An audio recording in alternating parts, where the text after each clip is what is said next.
So we were just talking about one feature Alec has in this program. The gameplay goes back, plays an old game from our childhood, and we were talking about how everybody loves nostalgia, especially our generation. You know, everybody's like, "Oh, watch '90s Nickelodeon and Cartoon Network and all that. Watch an old movie or an old Disney movie or something." As an adult too, you catch a lot of things like that you wouldn't as a kid. Yeah, references like either cultural references, like they weren't just talking goofy; they were doing an impression of some famous person or famous movie or something. Right. Yeah. Or you get like an innuendo. You're like, I did not get that joke. Now I get it. And sometimes they like to push the envelope. You don't realize like, oh, geez, right. So we had a week delay, but you had a really good reason. My girlfriend surprised me with tickets to a Broadway play. One of my favorite plays, True West, by Sam Shepard, starring two actors who I'm a huge fan of. Paul Dano from Little Miss Sunshine and Prisoners and There Will Be Blood, and Ethan Hawke. Who, ironically, is in the film we're doing today. The film we're doing today, yes. Which, if you've seen it on Facebook or anything, it's been promoted. We're going to do the four Purge movies. Mm-hmm. And doing research for this movie, it's actually funny. You like in a trilogy or a quadrant, whatever you want to call it. Everyone usually says the first movie's the best, and then it kind of trickles down from there. Yeah. Where this case, I think the Purge, the first movie, although I think it's a good movie, kind of might be seen as maybe not the best of the four. I haven't seen the fourth one yet, but we'll get to why that's important to you in the fourth one. But I haven't seen the fourth one yet. But it seems like of the three, this one might be the worst. And which is not saying it's a bad movie. It's just if you're putting these three in a bubble, the Purge by itself isn't. And I think the most popular. The reason why is maybe starting off, they didn't realize, they were just scratching the surface. They didn't realize what they had. People were like, because the first one just focuses on one household. And this is supposed to be a nationwide thing. The entire country is supposed to be doing the Purge. Right. And so the first movie focusing on one household, people realize this is cool, but we got to realize the entire country, the entire country many millions of people are involved. Actually, I think it more focuses on one neighborhood, but I get one neighborhood, but like mostly one house. When all the other ones, it's a much broader scale. It'll show like a whole city or a whole country, or just multiple people involved. And I guess the first one is more of a horror movie because it kind of puts you in, what if your house was surrounded by crazy people who wanted to kill you and had the legal right to do so. So it's not like you can call the cops because you can't. You literally, you can't. The thing. You can't call the damn cops. So because there's no, I think the little thing beforehand says it. It's like there's no all crime is legal for 12 hours. There's no emergency services until the 12th hour is up. So I'm assuming police would be considered emergency services. Oh yeah, certainly. Yeah, no. And then what I love about it too is that it says certain people are not are immune, which is like, well, then what's the point here? Like some people are like a level 10, like so we're starting the movie now, and there's text across the screen saying unemployment's at 1%, crime is at an all-time low, everything like that, and except for one, everything's great except for one thing, and it's the Purge, like the title card, the Purge.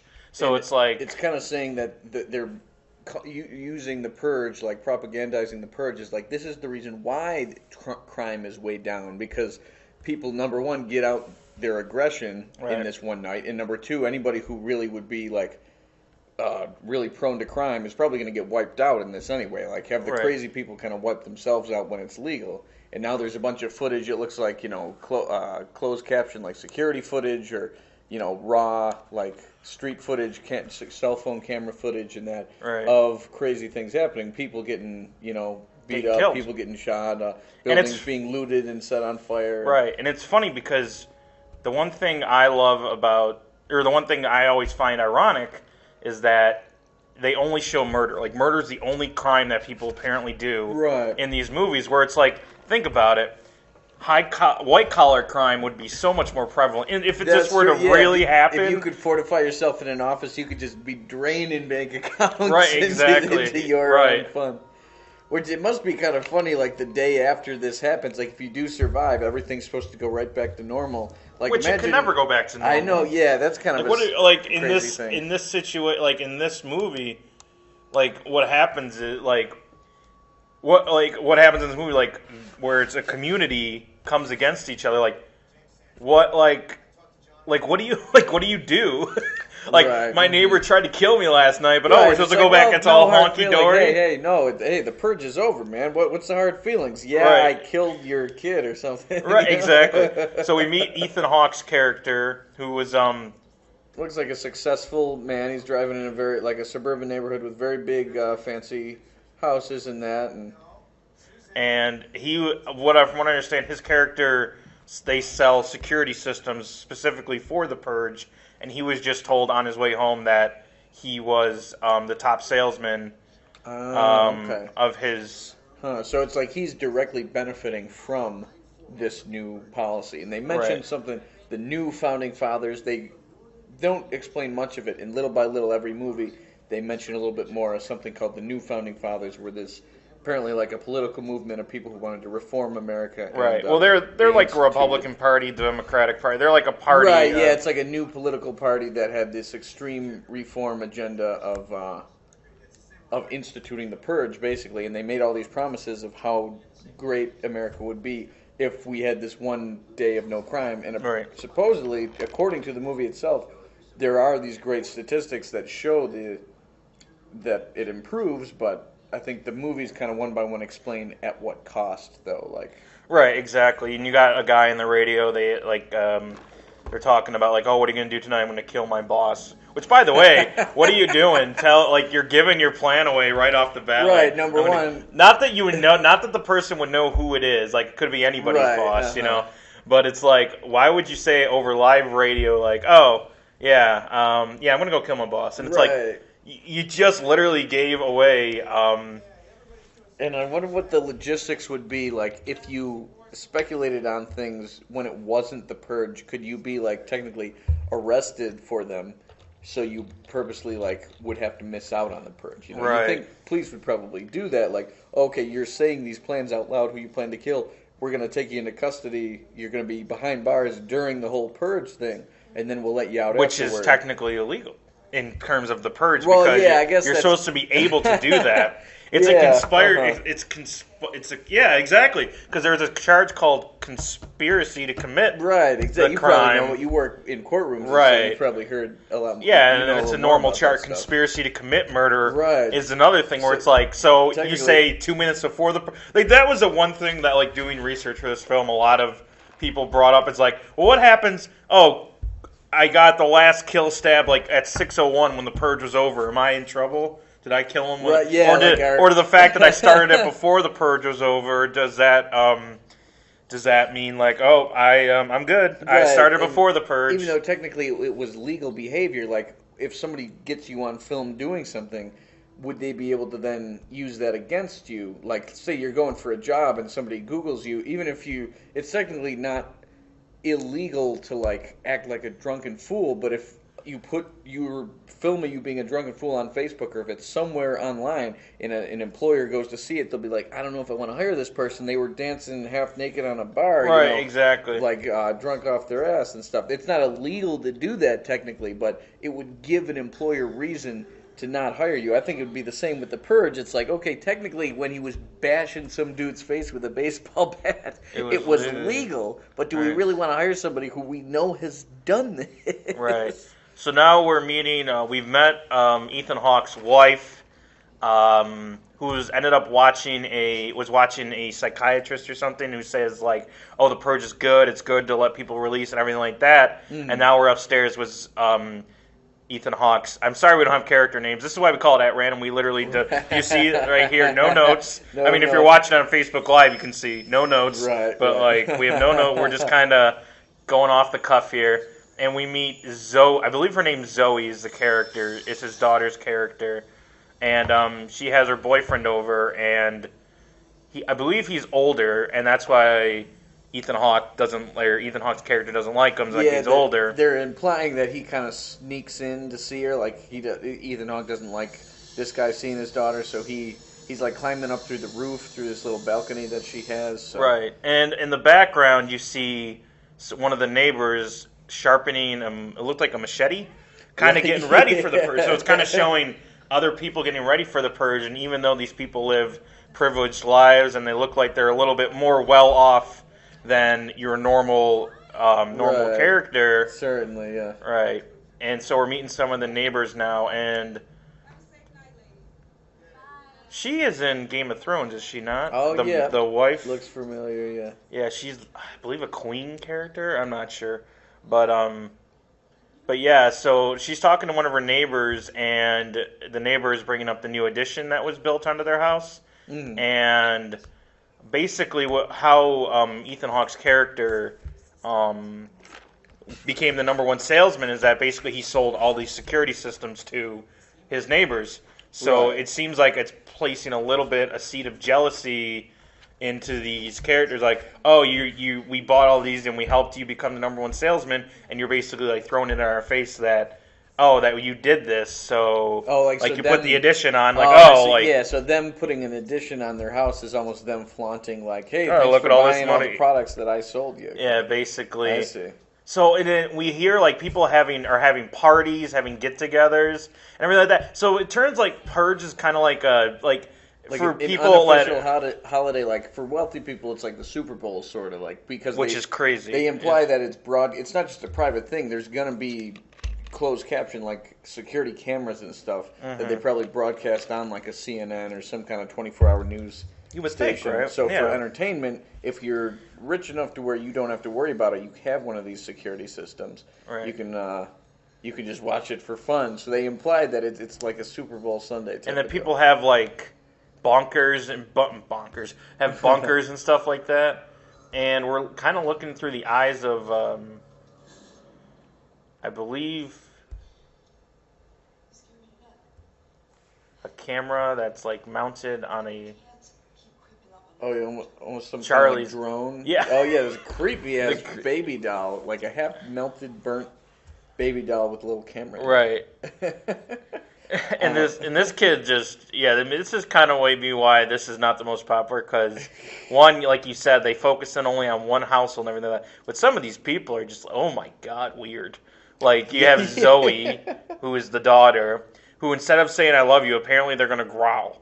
Like we're gonna growl because everyone says I love you. Like, and then you got this kid who apparently comes out of his cubby hole and has a baby doll, like a baby doll hooked up to a remote control car. Yeah, really weird, like drone. And he thing. keeps scaring the bejeebus out of his mom. He keeps slowly like creeping up on her, and he's got like a weird haircut and stuff. It's just a really strange.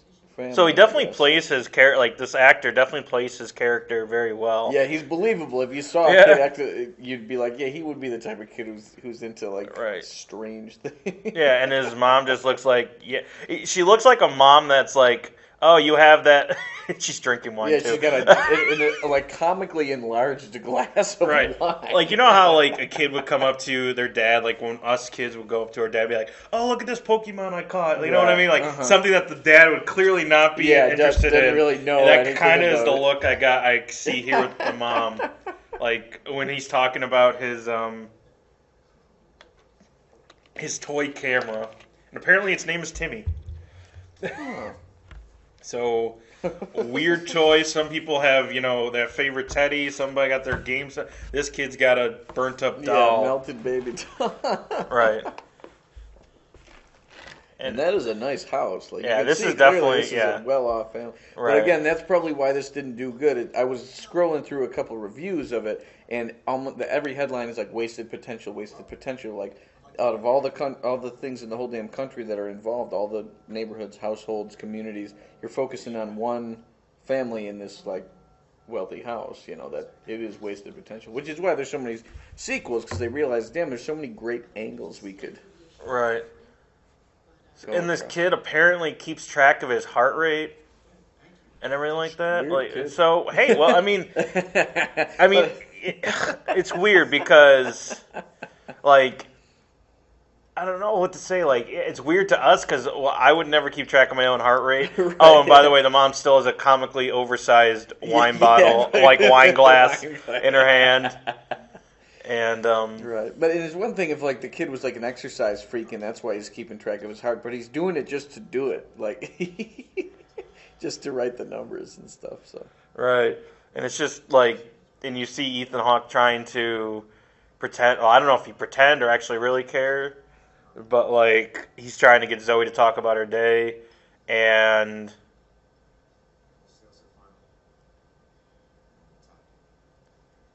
so he's basically, now he's telling the family the good news that his division sold the most amount of security systems, but,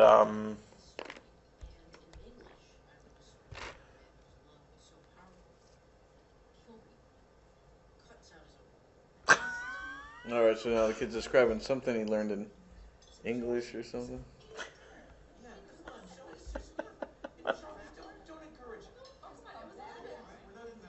So they're I mean, I don't think. I mean, this is an awkward. Like, you could tell this is an awkward family. They have like this one scene where they kind of They're gonna have like a happy, comical like thing, right, and yeah. Now it's time to go into lockdown where they see. This is what I'm talking about. Like, normal people wouldn't be able to go into lockdown. You know what Right? I mean? Yeah, Like, exactly. They focused on like a very privileged, like way upper middle class or higher family going into lockdown. Oh yeah, they can see on their security cameras now. People are already patrolling the neighborhood, kind of staking out where they probably want to start purging.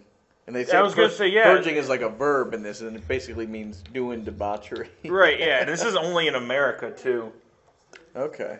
As we find out in later movies that it's only an American right, thing. You just see these people. new founding fathers have just they started off as an experiment on Staten Island, which is what the most recent Purge movie is about, and that apparently because it was so successful, from what they say, Right. then it becomes national policy. Right. And this was in 2022, which back when it came out, it was a long Yeah, that time was away. like now it's like almost Yeah, now it's around 2022 the is corner. almost This came there. out in 2013, and I remember I saw the first trailer in like late 2012, and what was happening in late 2012, a presidential election. So all the marketing was kind of cool because it was like a fake political advertisement Right. almost, because you're oversaturated with political ads every election season, especially a presidential year, and so 2012 was interesting time for this to start being Right. marketed. And then basically this security system is almost like hunkering down in a army base where it's like these steel... basically any way you could get into the house is covered by a steel. Right. It's the house itself is already a wood structure, so it'd be hard to really break through. And then any window or doorway is kind of sealed off in like a retractable like steel. Yeah. So basically any security. And then the emergency broadcast system, which we've all seen like on random channels doing a test. Right. This one says. It's basically it's going through and saying this is when the purge happens. And I found an interesting fact where the purge is always on, and this is where I came up with government officials of a 10 ranking are immune. So basically, that is like you can't kill government officials, which kind of is like a lot of people, if they could, would probably want to do that. You know, like right, they believe that the political people are the reason that all this is a problem. Right, yeah, people have frustrations. They want to take it out on politicians and stuff. Yeah, that's pretty funny. So basically, yeah, like I said before, the new founding fathers is like the Democratic Party. It's like a party. Yeah, it's a new political. It's a political party that then this reform that they enacted was the purge. Was the fact of the purge. Their whole platform seems to just be based around every problem in America would go away if we let people do whatever the hell they wanted for 12 hours. You know. And again, like I think like you were saying earlier, like all you have to do is hunker down, get on a computer nowadays, and literally you could steal millions of dollars from people, and it would be totally illegal. Yeah. You could just start draining bank accounts if that was what you knew how to do. All right. So Zoe goes off to her room, and basically, like a lot of people are like to stay together, but it seems like this family just is totally Yeah, I think they're just trying to show how desensitized they are to it. That it is Right. almost like watching the damn Super Bowl. It's not super exciting or anything like that. The families aren't watching it in awe. It's apparently been going on for enough years now that they're just kind of like, hey, if you want to watch it, you can watch it. If not, you can just go to your room or something like that. And now Ethan Hawke is basically, what's his character name, by the way? Oh, yeah, I keep calling him Ethan Hawke, but it's like that's not his name. Like his character name is clearly name. James Sanders. So James. Okay, so Mr. Sanders is going through like why the purge is good, like it gets rid of poverty and everything like that. But as you see in the later movies, the reason it gets rid of poverty is because those are the people that are purging.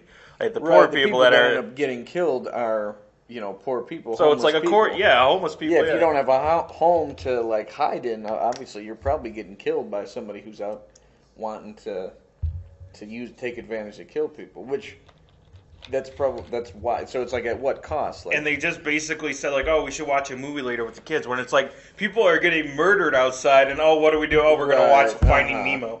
You know? Yeah. So it's very clear, like, political commentary that while craziness happens, a lot of people are in strife, people with a lot of money, like this family, they can brush it off as if nothing happened. Right. Or and I think this society as a whole, like our society currently, is so desensitized to stuff like this. Like, yeah, it's we could watch this movie and be like, we're not at this level, but it's trying to say, like, we're really not too many steps away from this level. Right. And then there's the boyfriend has been hiding in the house the whole time, and so apparently during the purge, he thinks it's a good idea to still keep hiding in her room. Well, his thing is like he's going to talk to the dad about, he wants to be in a relationship, and he can't throw me out because it's the purge, and if he throws me out, I'm basically dead. Oh, so almost forcing his hand and to talk to him about it. You usually kick me out of the house, but now you can't do that because you'll compromise not only yourself, but also yeah, exactly. But also me. Not only me. If you kick me outside, I'm probably going to die. But you're compromising yourself because if you open up the doors, somebody else could get in. Or something. I mean, and then we were talking about the desensitized nature of this movie or of the society. You have Mr. Sanders, at his desk doing work, while in the background you see people getting shot at, people getting murdered, and everything like that. And he's just sitting there writing paperwork trying to get his bonus. And then you have, and what's the wife's name? You have the IMDb. Looks like Mary. Mary. So Mrs. Sanders, basically, Mary Sanders, is on the treadmill going for a run. So it's just like, workout I think that's definitely one of the themes of this movie is the desensitized nature. Right, it's like, you can go on a run. You can process paperwork. You can make out with your boyfriend. Like, even that. Yeah. And then Charlie's sitting around playing with a toy. Playing with a little creepy drone thing, yeah. So, yeah, the main commentary is that for people as wealthy as this family, even though the reason why they're wealthy is they're directly benefiting from selling security systems to people rich enough to survive the purge. Like, right, yeah, exactly. Enough, it means nothing to you. But that's probably why people are like, why of all the exciting things you could have shown of not very privileged people without the money to protect themselves, that would have been a lot more exciting to see because you would have had to see them running for their lives. Mm-hmm. This is not quite that. Right. So the boyfriend is now explaining that he didn't come to see her. He came to, like I said before, to talk to him about the relationship because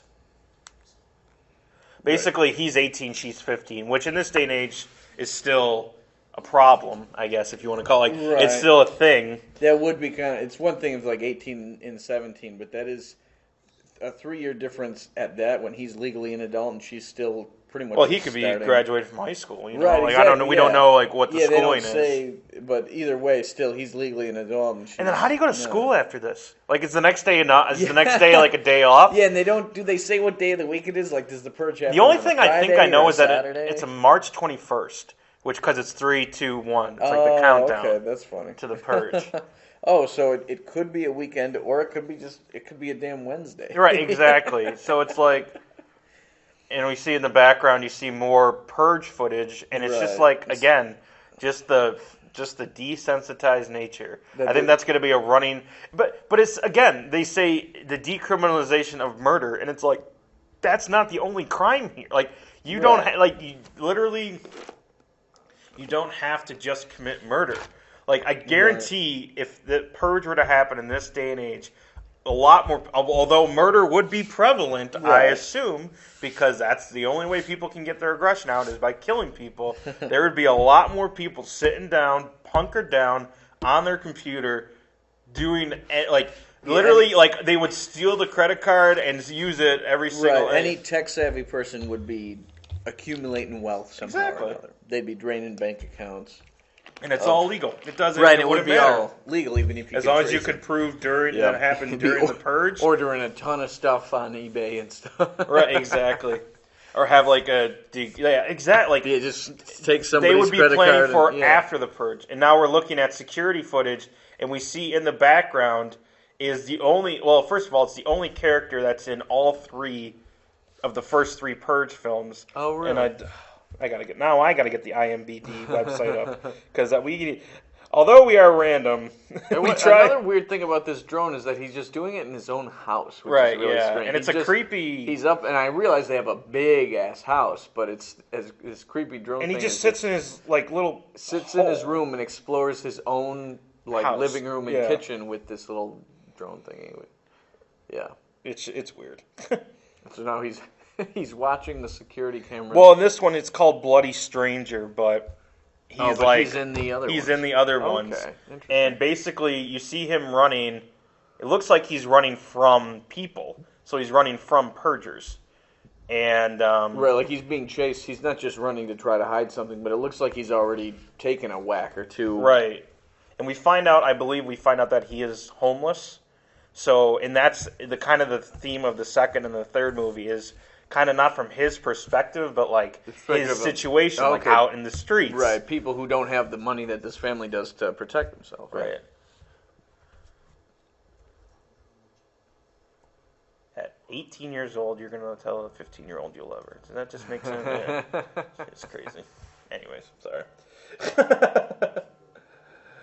But...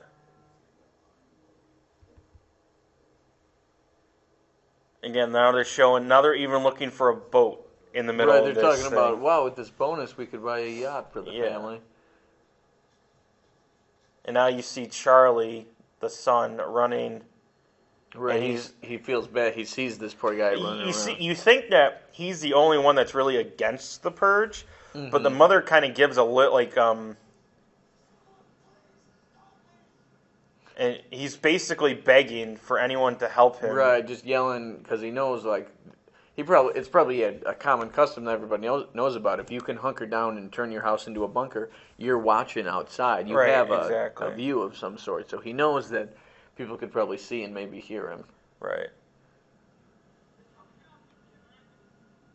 And basically, you face the dilemma, do you open up your security for this guy, or do you just hunker down and, this just kind of shows the human nature, nowadays, do you put yourself at risk to help this one guy, and do you trust him enough that if you let him into your house, he wouldn't try to kill you. Maybe it could very well be a trick. And you're kind of seeing the other houses where nobody's doing anything. Right. And it's and now Charlie's going to basically disarm the security system, which scares the crap out of everybody in the house. Right. Because it's what's going on here? Why is it safe? Yeah. And now Charlie's telling the stranger, come here now.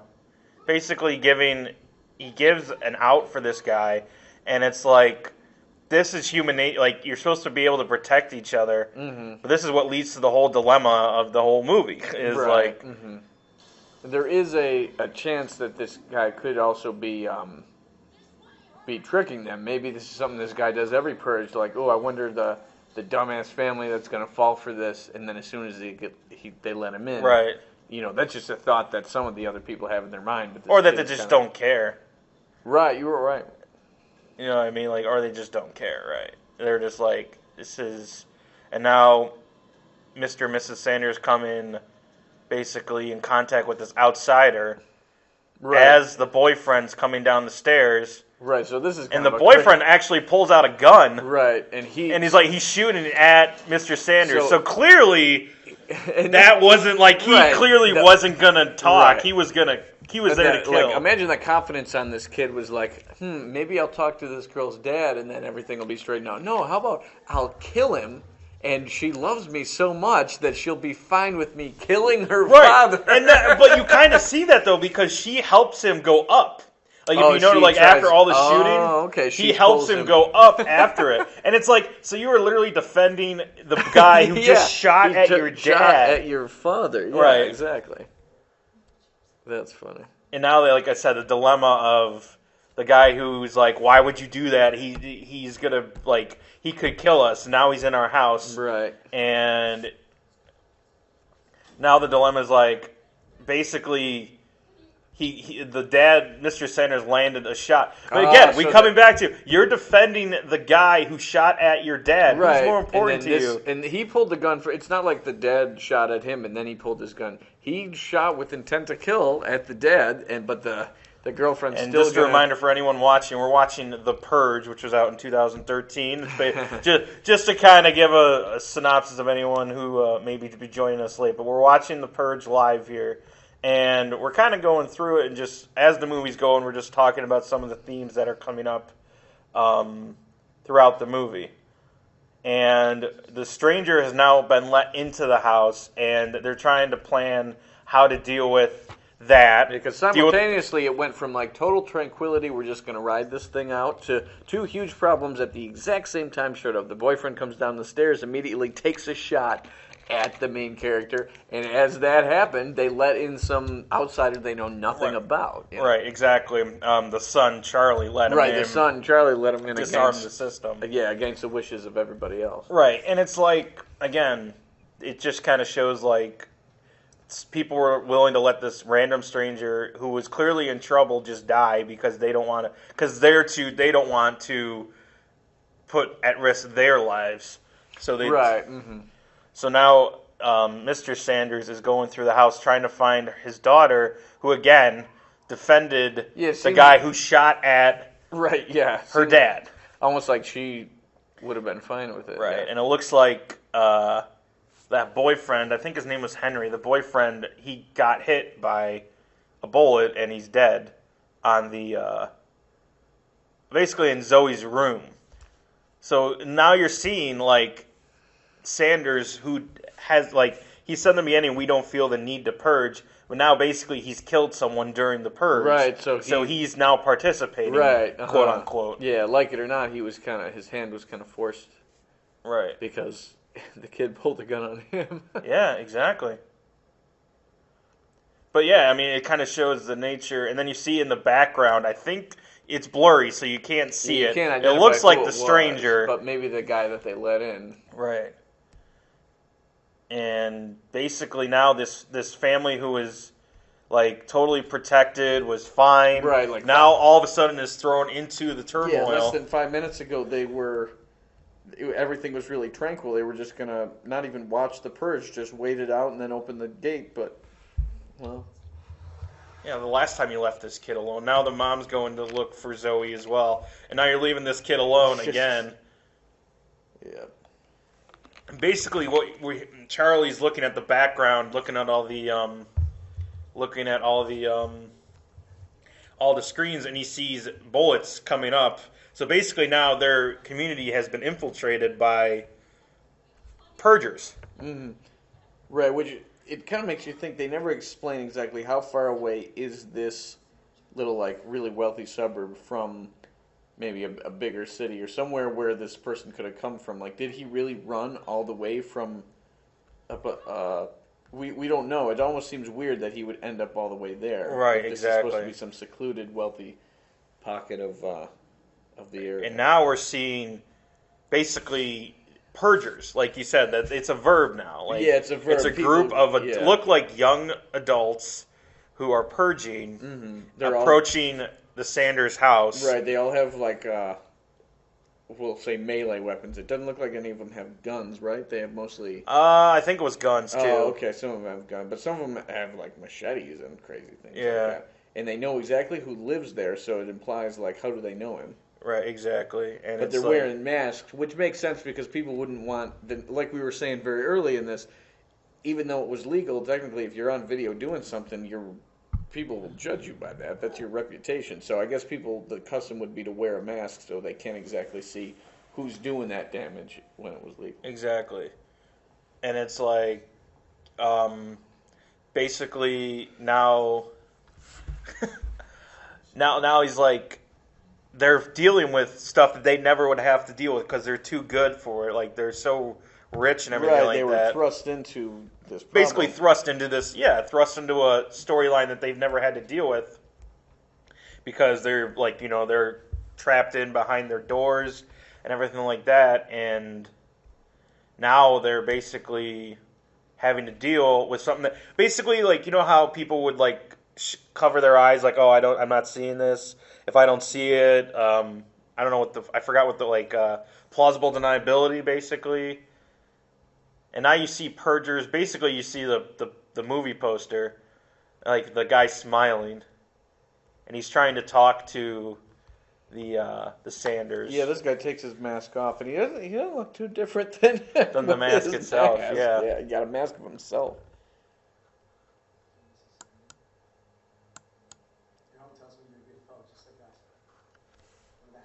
But a really creepy sociopathic I know. personality on this guy. We want to treat you fairly, so listen closely. Let me introduce us. We are some fine, young, very educated guys and gals. Basically this head purger, and he's explaining how, like, oh, they're good people. This is what we do every year. And, like, basically he's the full-on purger. Like, he's saying that this, the target that they were trying to get, which was the guy that Charlie let in, and basically, like, the guy that they were trying to kill. Right, he was saying, like, they're saying the way we help society is we kind of, like, kill off he's saying, like, unproductive members of society. Right. Like, that's our duty. We have to kill the homeless people. And this guy, they said, like, killed one of theirs, which was his right to purge. Right, exactly. So yeah. now it's like, but he can't purge. He's a homeless pig. He's supposed basically to be the victim, but now I don't know is it Sandins or Sanders. I think Sandin. I was gonna say because he keeps saying it's Sandin. Okay, right. So I kept saying it's Sandin, but, like, still the name doesn't really matter. Right. Yeah, I wonder where they got this guy because he's got the perfect, like, he looks classy and creepy at the same time. Right. And he's he's a sociopath. Like, he's a guy who's like, oh, we're gonna come into your house and kill you. Like, he's really nice about it, but, like, clearly what he's saying is not good at all. Right, yeah, classic creepy trope of being really kind and friendly with what you're saying, but what you're actually saying is really awful, grotesque kind of things you're describing. So basically, he goes through that.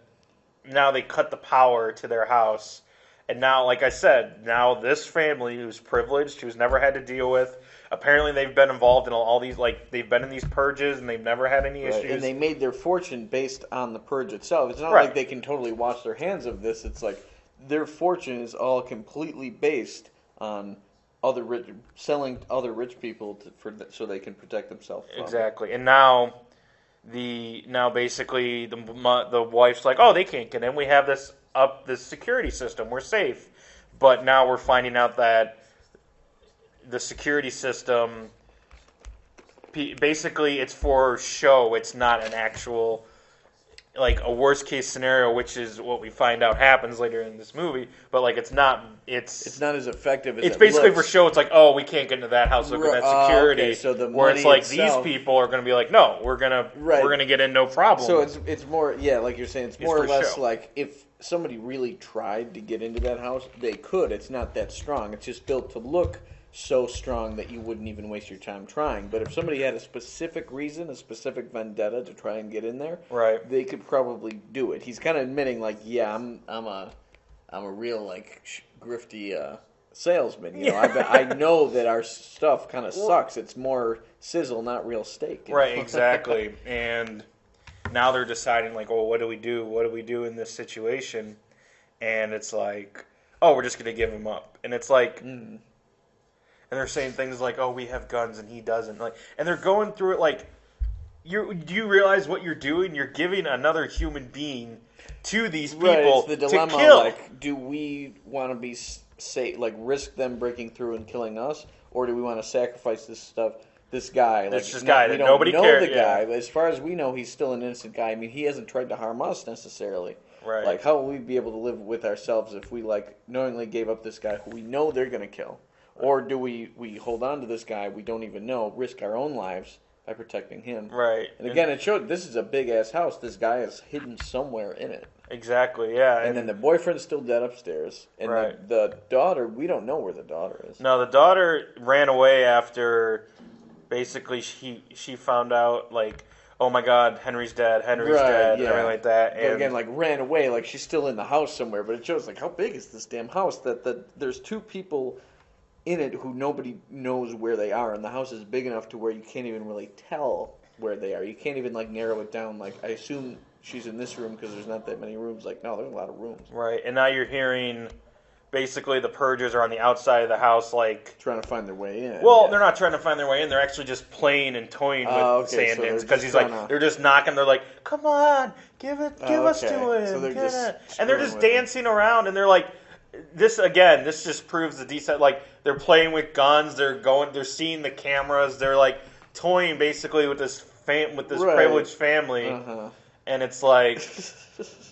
Yeah, and they're just messing with them, and they're swinging. Yeah, there's a little swing set. They're like playing on the swing set in the backyard. They're like clearly, and it shows that the the kid's heart rate is going is increasing like crazy.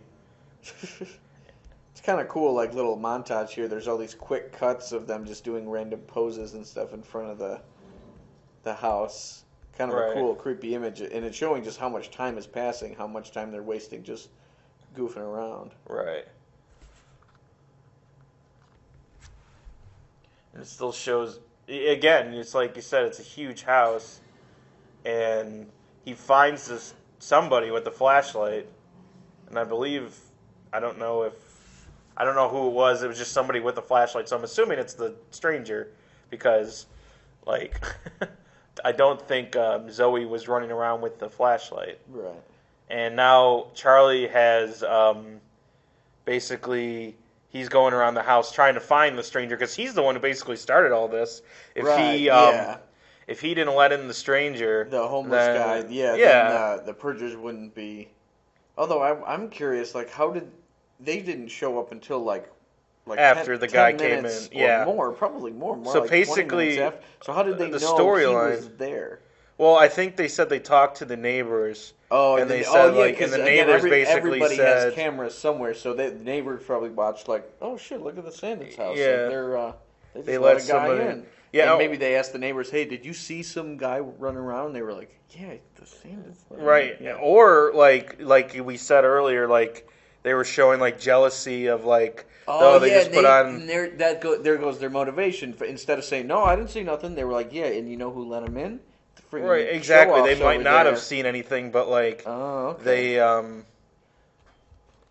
basically now Charlie has found the homeless guy, and he's like trying to say, "I'm helping you, I'm helping you." Oh yeah, he finds him with the drone. So there goes the reason why he has the drone, even though all he does is go around his own house. It was just kind of to set up this whole thing, so he could communicate with the homeless guy without directly being with him. Yeah, basically. And he's trying to basically lead him, like, he doesn't agree with what his dad's doing right now, like, going around trying to find him to give away his position. His dad's clear motivation is like, look, we don't know this guy. I want to protect my family. I don't care that we're sacrificing this guy as long as it gets these wackos, like these psychopaths. Yeah, because they're going to kill him, basically. Which, in a sense, you can't fully blame him because it's like, it's not my fault that this guy's even in my house. I don't know him. I'm just trying to protect my own ass. But at the same time, it's kind of crazy. Like, he's so willing to sacrifice. Oh yeah, just easy. Like, oh yeah, I'm just gonna. Like, yes, please kill the bastard. I don't know. Right, exactly. Yeah. So you can see it. It is kind of conflicting. It's not super.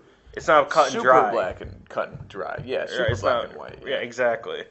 Which is ironic because the guy's black, but anyways. Right. The white, yeah. That's why I was trying to go cut and dry. Right. Yeah. Exactly. It's a white family, and the homeless guy is black. Yeah.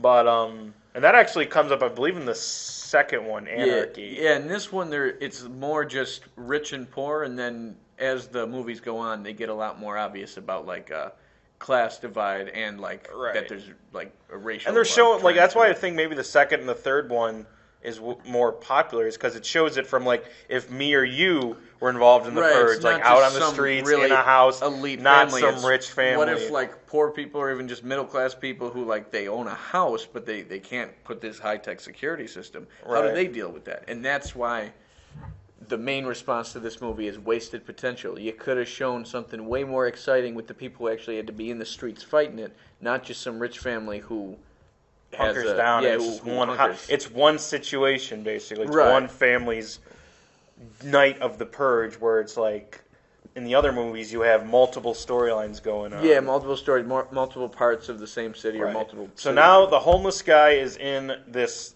kid's cubby hole, and yeah, so the kid is like hiding him in. Right, basically that's what happened. Is that like he led. Using the creepy drone, he led the homeless guy to this like secret hiding place. Yeah, basically, and it's like covered up with There's like a hole in the wall that like a panel that doesn't look like it comes off is. Like, and when you were a kid, did you have like that kind of spot where like your parents were like, okay, he's there, he's trying to calm down or something, like whatever it may be? Like, did you ever have that spot in your old house, or was it kind of like? Yeah. I mean, a house that I lived in when I was little, I had a really big walk-in closet, so sometimes that was like. It was like my little like secluded space. Right, and stuff like that, your space, exactly. Right, exactly. Yeah, it was like you were king in there. Nobody else really came in. You just. Yeah. So now basically what's happening is Charlie is sitting trying to lead people. Like he led the homeless guy into his cubby. You got their cubby hole. The mom's around by herself. The dad is around by herself, and the mom, and I think both characters have gone into the room to look around, but haven't looked in that cubby area to try and find him. And so basically that's what's going on right now. Is like the whole house is basically dealing with this guy. And I don't think a line has been said in like right as I say that. Right, somebody talking. But yeah, that was a good, maybe like 4 or 5 straight minutes. Still intense, really engaging, but you don't hear any words. You just don't know what's going on. Yeah, exactly. Nobody says anything, which is cool. That's a cool, creative part of the filmmaking. Right, and now basically what's happened is now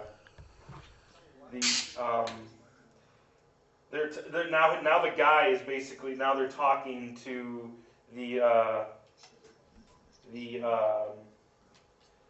head purger, and the head purger's like, well, why haven't you gotten to us yet? He's a useless swine. Like, basically, he repeats everything he says, and he's smiling the whole time. Like, that's what's creepy about this, that he's smiling the whole time. He's talking like, we're going to kill you, right? Like...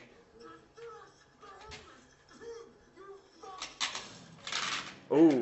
And now basically one of the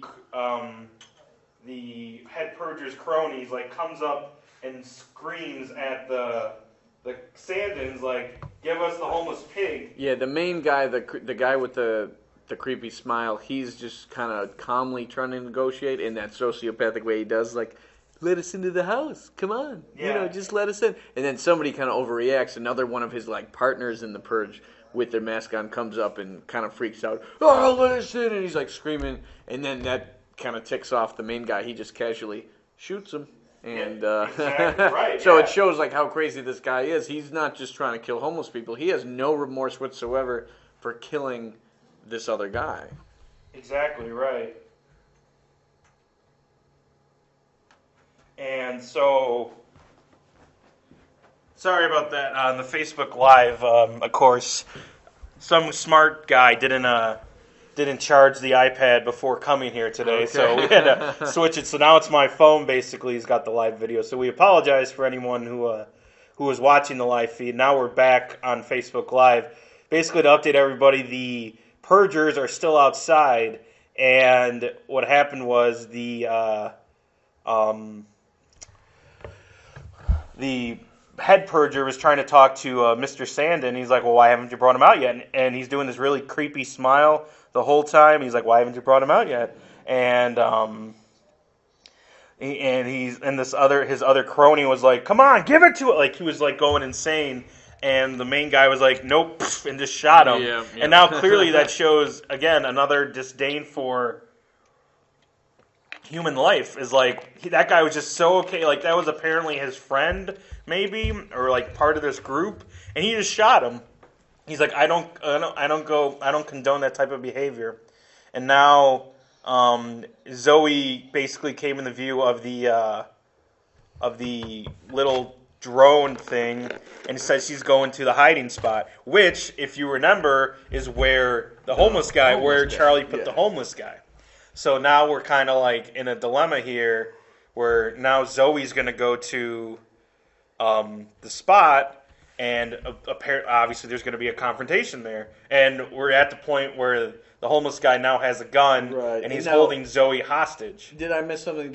Did the homeless guy have a gun on him, or no? Did Zoe? Zoe had the gun, but he overpowered her and grabbed the gun. Okay, and she was probably afraid to pull the trigger, even if she saw him. So they don't exactly show what happens, but all you need to know is the homeless guy ended up with the gun, and he's now kind of holding her hostage, the gun to her head. Well, yeah, because his life's at stake here, too. He needs some leverage in this stuff. He knows Ethan Hawke really wants to push him outside just so the psychos will leave him alone.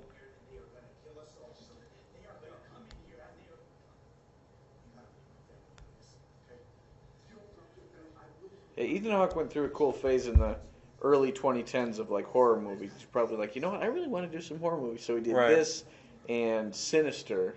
So it was just two good thrillers that he was in. And I found out, remember, this is kind of we're at a standstill here with, like, basically you have Ethan Hawke, or Mr. Sandin, the bloody strangers holding the daughter hostage, and then you got the wife on the behind him. The stranger doesn't know that she's there, and now he's telling the stranger that you're going to die. Either you're going to die a coward and with my family, or you're going to die me pushing you out. And now basically, like, it's mass chaos. And of course this is all filmed in extreme, like, this is all, there's no power. In pitch black, dark, extreme dark. Basically the stranger threw Zoe against the wall and she's knocked out. There's gunfire, and now basically we don't know what happened. But clearly it looks like the stranger was shot. Right, he was shot, but he was well enough to kind of limp away or something. Right, yeah. But the daughter is knocked out, and the husband and wife, main characters, are now kind of like, all right. And now basically they're going to tie up another human being to save their own skins. Right. And now this is where it's all going to come to head, because like, basically this is where all the themes of this movie are going to come to head, like the not caring about other humans, like they're basically like tying up another human being, tying them up for slaughter. Like, here you go, we're going to basically give you away to the Purgers, and it's just kind of like, this is what they're going to do because they've never dealt with it before. And now the son is just like the only person that seems to know what he's doing is the dad, but it's like what he's doing is just so crazily insane if you think about it. In normal day-to-day life, you would never do this to another human being. Right, yeah. Of course, you'd never be in the situation that they're in necessarily. So like, how is this fair to the guy? Right, but at the same time, he's just trying to protect his own family. He doesn't know if the security system will hold those people off, because it's like, all right, there might be a chance we'll be able to hold them off, then we can just let this guy go and he'll be safe and my family will be safe. Or if we keep holding this guy off and they get in, they could kill us. And now literally the guy, they had tried to tie him up, put him on the chair, but he fell over and he's trying to escape. And now basically he's telling his wife, get the letter opener and push it into his wound. And it's okay. like, right, trying to like subdue the guy by just inflicting more and more pain on him. and it's like, this isn't what normal people do. Like, even in this situation, like, they're basically doing this to another human being just because he is not their family. Right. And it's like, now this is traumatizing to Charlie. It's traumatizing to the wife. The daughter is like knocked out, so she doesn't know what's going on. But like, the thing is, like, this whole privileged family used to see the Purge as just, this is something other people do. We don't have to worry about it. We just press our security button and maybe watch it on TV or just ignore it. Like, now they're in the thick of it, and maybe now they realize, okay, it's not just some thing that happens every day, because we know what it's really like to be involved. And I guess that's the main theme, is that, like, all these people protected from chaos of real life, protected by their money. right. Someday they might not always be that lucky. They're just taping them up with right. And now finally, the voice of reason is Mrs. Sandon is saying, like, what are we doing to him? Like, why are we doing this? Right.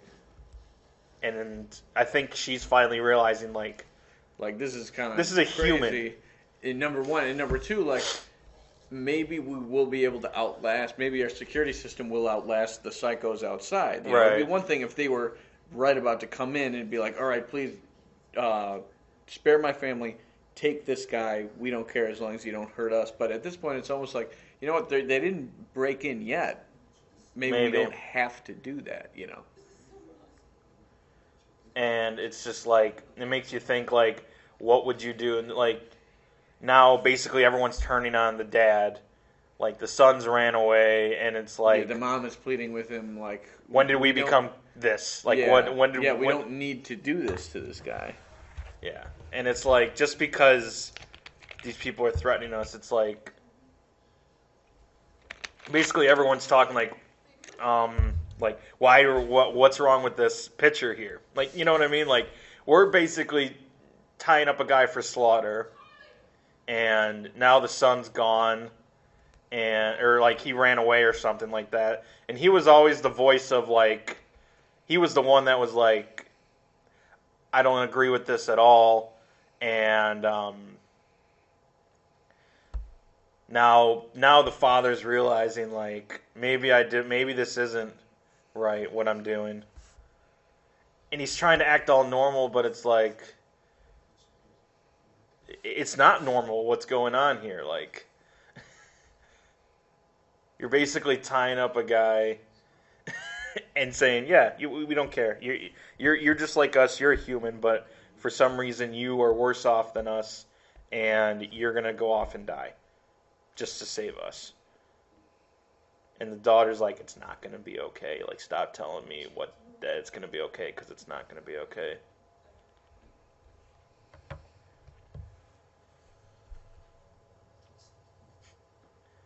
And this was probably the only guy that was defending the Purge in the beginning of the movie, was the dad. Like, the mom was like, okay, this is just what happens. She was kind of like, let's just get it over with. Didn't really want to say how she felt.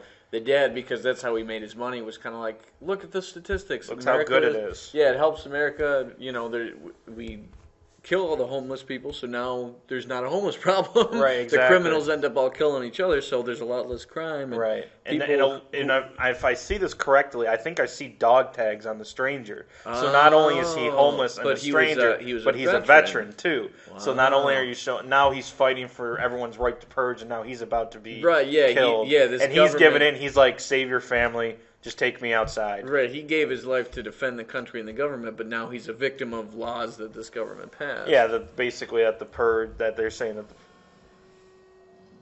And now the wife is trying to find Charlie, but she goes over to the windows and sees that the Purgers now have equipment to basically rip off the steel door. They look like basically, you remember they were saying, like, it's 99% effective, but it's like, this is the 1%. Right, exactly. Yeah, and they've got this giant SUV with a big chain, and it's like, all right, because now, right when they were coming to the conclusion, like, you know what? Yeah, we don't have to necessarily kill this guy. We can probably just hold off until the end. These people aren't coming through.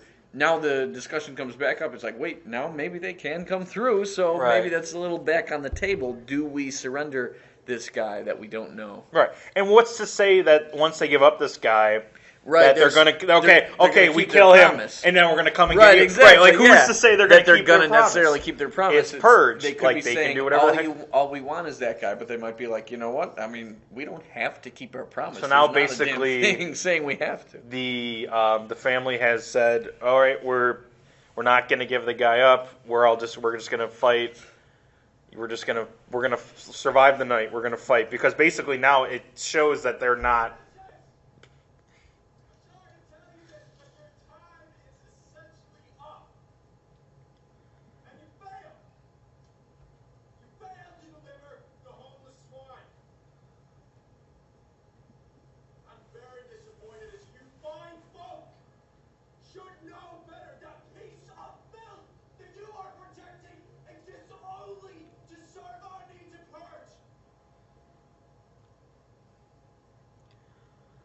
I wonder what else this guy's in because he really plays. He just has that vibe, yeah. So I'm gonna look that up. Apparently, what I found out though, he was cast like very late in the project, like just a few days before they started filming. They cast him, so they were probably really holding out for like, we gotta find the right guy. We gotta find the right guy, and they find. And now, basically, the Purgers have destroyed the security system, or at least 2 of the windows or anything like that. Because they really don't. I mean, you don't need to destroy every single one. Once you destroy one door, it's basically done. You're able to get in. And now, basically, all the Purgers are coming into the house. So now we're basically going to get the final confrontation between everybody. And you don't know how many Purgers are out there. Like, I know we saw, like, maybe 5 or 6, but you don't know how many are actually out there. Right, and because this is happening across the country, you don't know how many are just in that neighborhood particularly. Exactly. Some guy with a giant, like, automatic weapon just walked by, and it looked like he...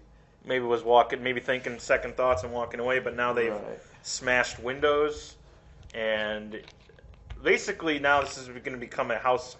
basically a home invasion flick.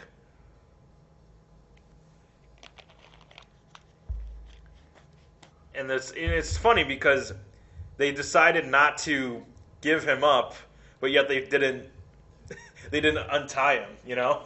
Right, yeah, they're like, we're going to keep him in check. Because then, again, if that guy was pissed at them for shooting him and then, like, torturing him kind of by re-sticking the bullet wound, he might try to kill us, and he's within his right to do so because it's the Purge. It's the Purge, right? Yeah. So that's kind of the compromise they came to. All right, we're not going to sacrifice the guy, but we're going to have to keep him tied up as long as we last the night.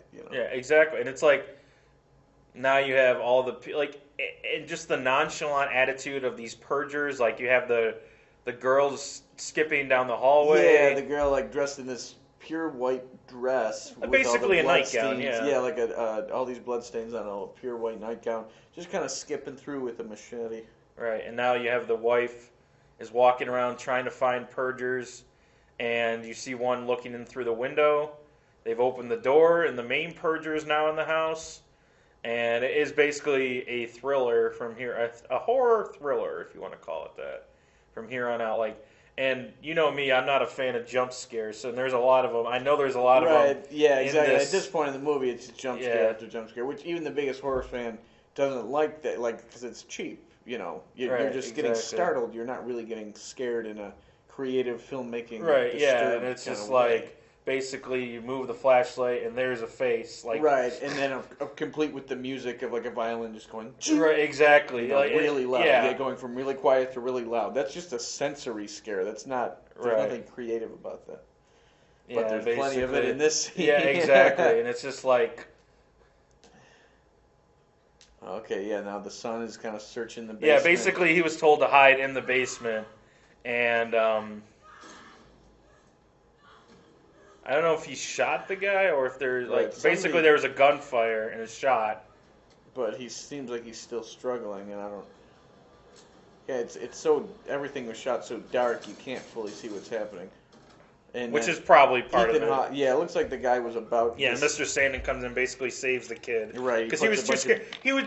I mean, you're expecting a 14, maybe 15-year-old kid to shoot somebody? Right, yeah, or maybe younger than that. Yeah, like to give him a gun to shoot somebody, that's kind of a lot to ask, even if the guy is about to kill And again, him. it goes back to this is what's normal in this society. In the universe of this movie, You're going to expect a 14-year-old to have a gun and shoot somebody. Like if it came up to him, they would have to shoot him. Right. You know what I mean? And it's just like just screwed up, you know. And that's why I'm so glad this is only a movie and not like real life. Oh my God, I don't know what would happen. And I think part of the point is they're saying like, American society isn't at this point now, but it's trying to imply like we might be a few steps. It's away. not murder, but this is happening in real life. It's not. Right. They're not killing we might be people. A few steps away from but doing this, or if murder was legal, we would very quickly be this. I think is what they're trying to say. I'm not sure if I fully agree with that. I think maybe certain parts of. Yeah, it's not like I said. Like I said, it's not. They're not murdering people, but basically they're saying like there's a class of people who are above the rest, right? And they're better than everybody, and they don't care what's happening with other people. Right. But now that with the lower classes, their problems are trickling into the upper class. The upper class is getting involved. Now they're kind of like, ooh, shoot, maybe we should start paying attention, kind of thing. Right. And now basically there's a purger who's been stalking the mom. Like basically you saw him come in through the window and she's slowly moving around her house. And now you know, I don't. Do they imply at all that he has like any kind of like combat training? Because he is like pretty good with a gun. He's killed like 2 or 3 people like really accurately. Yeah, I don't know. They could have maybe done a little better at that. Maybe implied that one of his hobbies is going to a shooting range. That's why. Well, he has a lot of guns. Yeah, he owns a lot of firearms and stuff. So maybe it's he's like a gun hobbyist. He'll go to a shooting range. He'll take a bunch of shots. So that's why even in the dark, he's got some damn good aim. And now basically these two purgers were like basically making fun, like having fun, like dancing around and everything like that. And then they came in. And now they're trying to. Now basically, this lady's got a pike axe she probably took from like a fire escape or something like that. It's like a classic fire axe. And now it's basically 2-on-1. Yeah. They're.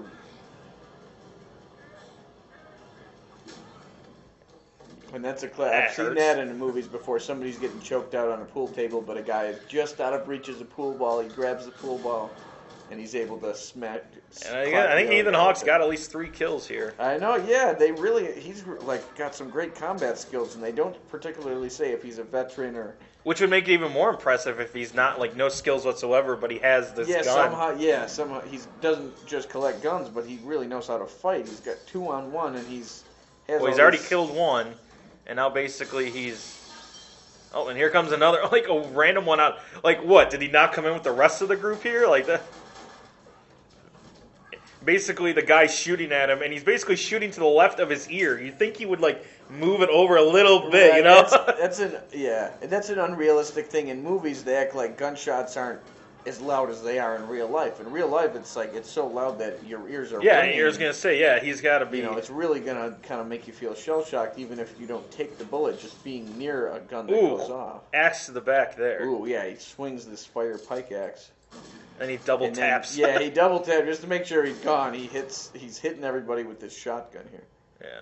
A shotgun is really loud. Right, so. and it's got like I don't know what to call it, but it's got like a holster up top here. Oh, and he's so like it's so to heavy cock that, it and then okay, so like that mechanism's on top. That's how heavy the damn gun. And then he sees and they're just normal people when like one of the victims has their mask off. Yeah, and maybe so it's implying maybe he knew these people. Like, damn, these were my neighbors, and they were swinging axes at me and taking shots at me.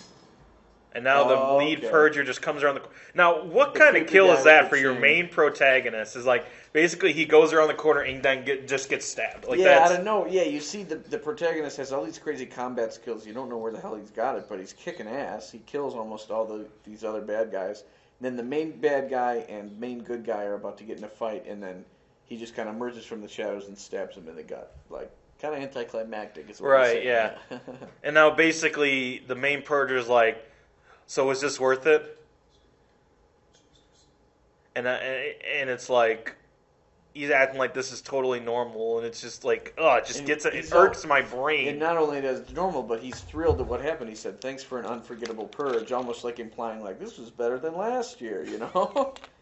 This guy is still. It's just pure entertainment for this guy. He's like, Right. "Thanks for making this year extra memorable." Exactly, and it's just like disgusting. And now he's basically left Mr. Sandin just to lie there and bleed out. Mm-hmm. And to go out and get the rest of the family, because now there's 3 of them left, basically, in his mind. And the way, like I said, now it's completely quiet, but you see the Purgers going around and destroying the house. Yeah, one's got a baseball bat, one's got another pickaxe, and they're just, the sound is off, but it's showing them just ransacking the house. But the kid is in, like, the safe room, like, if you will, watching everything happen on camera. And now you see more people coming towards their house, Right. not in masks. Yeah, their house seems to have pretty much become like a hot spot, I guess. Right, exactly. And now you got people shooting the Purgers. Right, yeah. And then it's actually, it looks like the neighbors. Yeah, so it looks like their neighbors are coming to save them. Right, yeah, almost like in defense. Like, see, like, oh, they're in trouble, we're going to go help them. Right. And they shot the Purgers there, where they were just standing outside of it. But like I said, like, what? Did you just not go in with, like, oh, these 2 are just going to stand guard out here. Yeah. But, like, they're not allowed to go in and purge because they're not. And again, another jump scare. Another Purger just comes off from a side door and attacks the mother, right. Mrs. Sandin. And it's like, it's hard to see in the dark, especially with masks on. Right. But it seems like the people with like, masks. even if we weren't watching this in the light, like, if we had the lights off and we're just watching. It would still be really difficult. Really hard to see everything. And now it looks like that the... Another guy's got a giant machete here. Right. Basically, like I said, this is a game to them. Mm-hmm. And again, the neighbors have come in, it looks like, to save them. Right. So they kind of neighbors the came same trope of like, I'm going to slowly lift my weapon. weapon. Yeah, like in real life, that is not how you're going to... And like just long enough for somebody to come up behind me and shoot me. Yeah, It's one thing to use one scene like that, but that's like the 3rd scene they did that exact same it's thing. like, I'm going to kill you, I'm going to kill you. Oh, yeah, classic James Bond thing, like, I'm not going to look at you, but I'm going to explain my whole plan, and wait, you escaped somehow, like basically. like a corny secret agent movie kind right, of thing. It's exactly. the same deal for horror movies like this, slasher movies. But now, it's funny, when the neighbors came in and shot the people to free the wife, then they immediately just exited the room. Exited the room, like, ran Are you away. okay? They were just like, see you. Yeah, exactly. They just left. And now it looks like Mrs. Sandin has found Mr. Sandin. Right. Found him with the knife wound, and now it looks like Charlie's there. And now Charlie's like basically saying, I'm so sorry, basically. And at the end of the day, he's the one who started this thing. Like, I know, if he if never he let in the homeless guy as bad as he felt for him. And now the main Purger has found the family. The guy who just stabbed Mr. Sandin, Ethan Hawke. Now he sees Ethan Hawke clinging to life with his son and his wife. And now he's got a shotgun, but then somebody pops from around the corner. It's like Zoe. Yeah, it looks like the daughter. The daughter comes out of nowhere. Yeah, comes out of nowhere and just, And again, you brought it up. Like, I'm going to take so long to shoot you, but I'm going to explain what I'm going to do. How fast did he stab Ethan Hawke? He emerged from the shadows, boom, stabbed him with a knife. But then in this, he's like, I'm slowly lifting the shotgun, lifting it, and then bam. and then the daughter comes, empties the clip into his chest. Exactly. And now the family is together, but you don't know, like, where's everyone else? Right, exactly, because there's kind of an unlimited amount. It's not like they were like, all right, there's 8 people, and we got to kill 8, and they could be counting right now. Like, right. All right, now, did we kill? How many did you kill? I killed this many. He killed that. The son put his heart watch on the dad to see, and the beepings completely stopped. So now Ethan Hawke's character, Mr. Sandin, Mr. Sandin, I is now figured there dead. had to be a reason why the kid had that weird heartbeat obsession thing, and it was all so just now to set this up. The neighbors are here. Now it may be basically they're probably going to see they're okay. Right, yeah, all the neighbors that you saw in the very beginning of the movie as just normal people, they all came, kind of saved the day. They killed all those psycho people. Right. Which kind of makes them half a psycho themselves that they killed them so easily.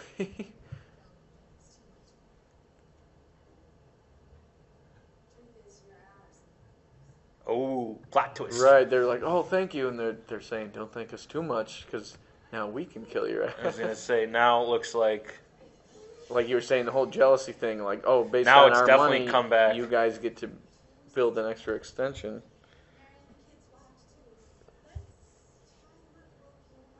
And now basically it's rich people purging, and it's like Yeah, against their own neighbors and stuff, yeah.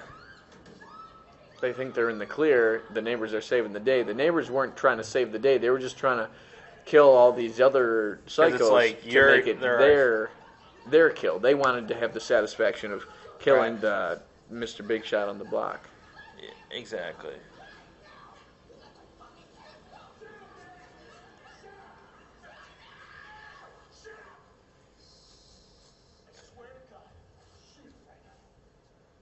This is so weird. Oh my god. Like, I know the premise of the movie, but it's like, just to think that this could actually happen. Like, these are all I will shoot your neighbors. kid if you don't be quiet. Right, and these are all neighbors that like saw each other on a regular basis.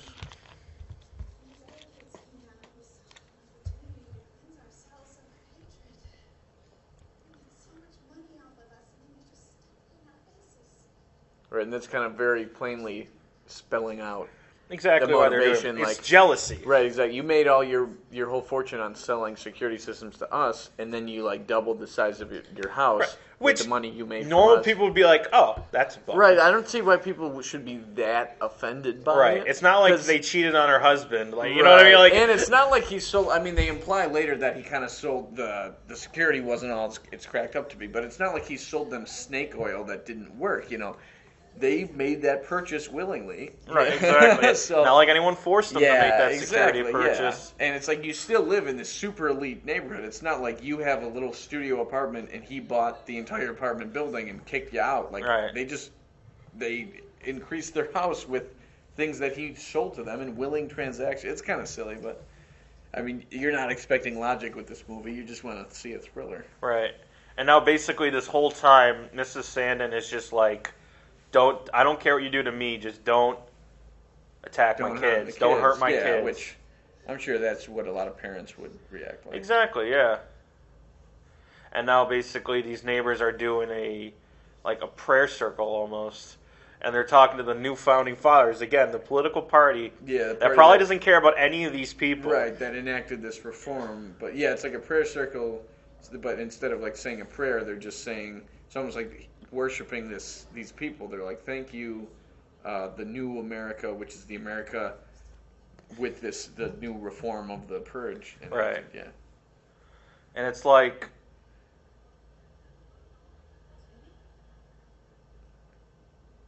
Okay, so then somebody else is controlling the little Timmy, it throne, looks like the and then stranger. you find out it was the homeless guy they left in. He kills somebody with a gun.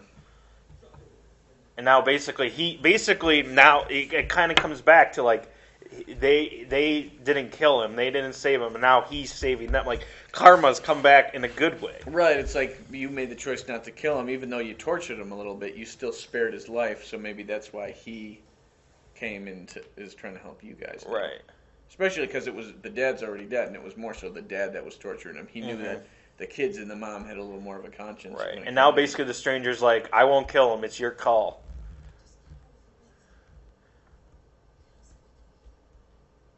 And they're not even begging for their lives. They're just saying like, kill us, do it. Yeah.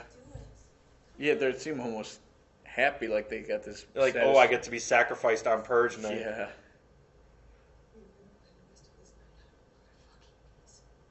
And we apologize for the profanity. It is the Purge. It's a PG, I think, R-rated movie. I think. Yeah, I want to say it's R-rated. I would say it's R-rated. But I think just by looking at the content and how many F-bombs have been dropped, I believe it's R-rated. right. Yeah. So now basically Mary, the wife, has decided, no, we're going to live this night in peace. We're going to wait. And basically now they're sitting at a table in the living room. All of them are sitting around at the table. gunpoint, she's just kind of holding him hostage, like, we're just going to sit here and be quiet. Exactly. Until, Right. How awkward is that? Right, yeah, I know. Until they hear the siren, that means, all right, now you can't murder, now everybody go home. Yeah, now it's not legal, right? Right. I'm trying to figure out if this one is rated R, but the others are not. I'm not really sure, so I'm looking that up. Because it would make sense maybe for marketing reasons. They realize, well, teenagers like this movie, but they can't see it on their own. They will be able to see it on their own if it's rated PG-13. All right, first. So this one's PG-13? No, this one's rated R. I was gonna say. Okay, actually, you know what? They're all rated R. I thought, for some reason, at least one of them was. Gonna be Well, I rated was gonna say because of the content, I would highly doubt that this is rated anything but R. And we see the kids just sad over the fact that their dad's dead, and even so, the one of the neighbors thought it was wise to go after the gun. Right. And still trying to purge. Yeah, try to reach for the gun, and so the wife kind of bashed her nose. Yeah. It's kind of saying we're gonna sit here and be quiet until this is all done. Yeah. And now the purge is over. They hear these sirens signifying that, all right, murder is now. And again, now we're gonna get to the point. Okay, the purge is over. Now what?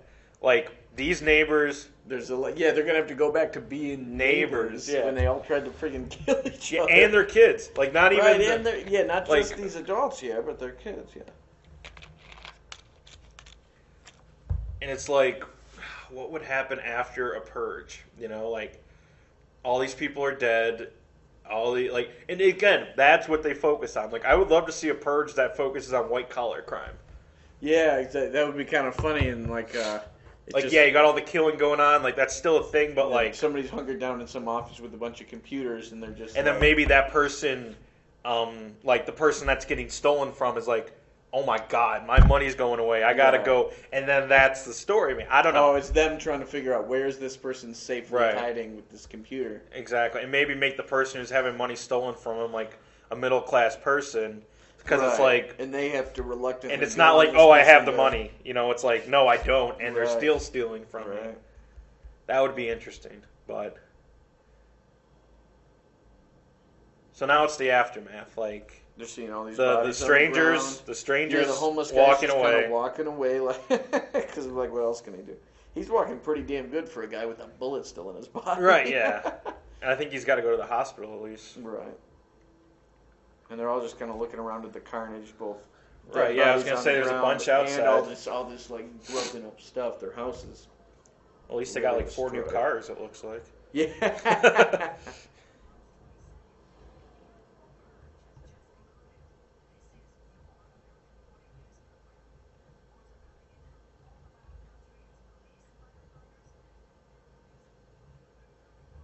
And it just kind of shows a little audio montage of different radio systems kind of announcing like, well, that happened, it was over. Yeah, basically, I wonder if imagine there's like post-game shows, almost like post-game of a sports game. Like, what was the damage tonight? You know? Well, yeah, I think one of the lines is, like, this is the most successful purge ever. And it's like, what does that mean? Yeah, like what's successful? Success exactly by how many a lot of people died? Yeah, like, is that success? How many people died that equals success? So, I mean, we won't go into what our feelings would be about the purge because we got 3 more movies of this. So it'll be kind of like, it's the same thing over and over. It's just a different bunch of characters put into it. Except like I said, the stranger from this movie is the only person to appear in all 3, the first 3 movies. But he's not in the first Purge. Okay. Yeah, which is ironically the 4th movie, but it's the first Purge. But anyways. It's a prequel, yeah. It's a prequel, yeah. But so we won't go into like our feelings, I guess, about the Purge itself or like what it would be in real thought process into it now. But next week we're going to do the Purge Anarchy, which, like we said, goes into more of a taking more advantage of the idea, realizing, okay, we saw what one rich family, one household. Because the whole thing takes place basically in one house. There's no other settings. What one house in a very wealthy neighborhood deals with. Now it's more like, what if you can't afford to protect yourself? Right, exactly. On the streets and stuff. So. Yeah, and it's not just one storyline. It's multiple. Yeah, multiple people. Like you said, it's multiple. It's like, and they don't necessarily cross paths.